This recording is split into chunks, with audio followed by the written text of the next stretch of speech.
Prófessor, hvað ertu að gera þetta klikkun? Ekki þessa meina!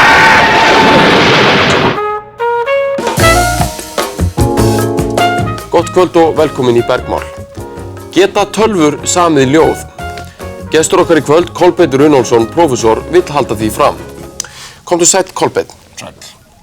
Og segðu okkur aðeins frá þessari smíðiðinni. Já, ég smíða tölvu sem getur samið dýpri ljóðlist en áður hefur tekst. En er það ekki ómögulegt? Ekki í þessum heimi.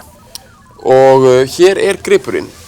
Hvað heitir tölvan? Hún fekk sjálf að velja sér sitt nafn og hún heitir Jóð. Hjá okkur er einnig Jökull Kvaran, ljóðskáld, sem að dregur þessar yfirlýsingar Kolbeins stórlega í efa. Já, það er nú svolítið fjarstæðkennt að halda því fram að svona niðurstöðu geti náð þeim innblæstri sem lífsreynd og særð sál býr yfir. Það er nú alveg með því mesta kjaftaði sem maður hefur heyrt. Eða hvað? Til okkar eru mættir tveir hlutlausir dómarar. Það er annars vegar Karl Urðarsson, formaður Ljóðafélags Suðurlands, og hins vegar Dórótý Sturludóttir, bókmyndafræðingur og afgreiðslukona. Nú, Jökull hefur samþykkt það að heyja vísnakeppni við tölvuna Jóð til að hægt verði að skera úr hvort þeirra yrki betra ljóð.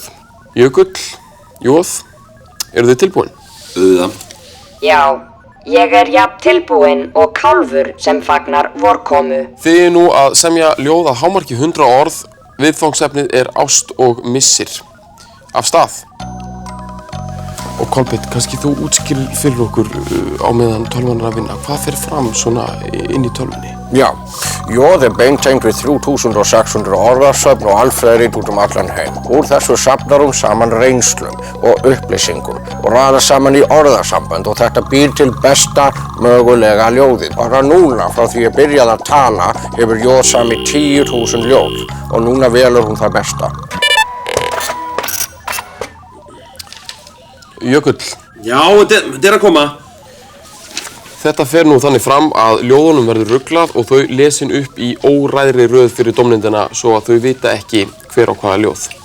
Var það fyrir ljóðið? Gegnum klakabönd andans ég sný mér að þér, áður óséð ljós þig fyllir, sárar ógnir að mér streyma, hér er loftið, hér er tómið, hér er... Karl. Já, þetta var einstaklega gott ljóð.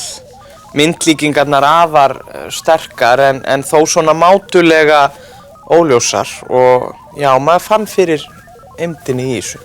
Dórótý. Já, ég er sammála Karli. Virkilega skemmtilegur endir í þessu. Svona býður upp á spurningar. Við skulum þá fá að heyra seinna ljóðið. Freska á vegg, fressköttur pressar egg, áköf leit að leti, dulúð, Minnesota. Ég sakna þín. Dórótý. Já. Hvað getur maður sagt? Þetta er náttúrulega stórbrotið. Já, þetta er ekki spurning. Sko, fresskettunum er komið fyrir af svo mikilli natni og hugrekki. Þetta er ljóð sem á erindi við okkur öll og mjög relevant. Það fer þó ekki á milli mála. Hver orti þetta síðara ljóð?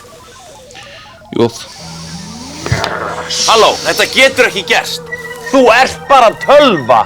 Og þú ert fyrirsjáanlegt afsprengi borgaralegrar jaðar hugsunar, víðóma staðalmynd úr sérgenginnar síð 19. aldar, angló-frankískrar hugmyndafræði listamann. Því miður, þú ert búinn að vera. Aumingjar!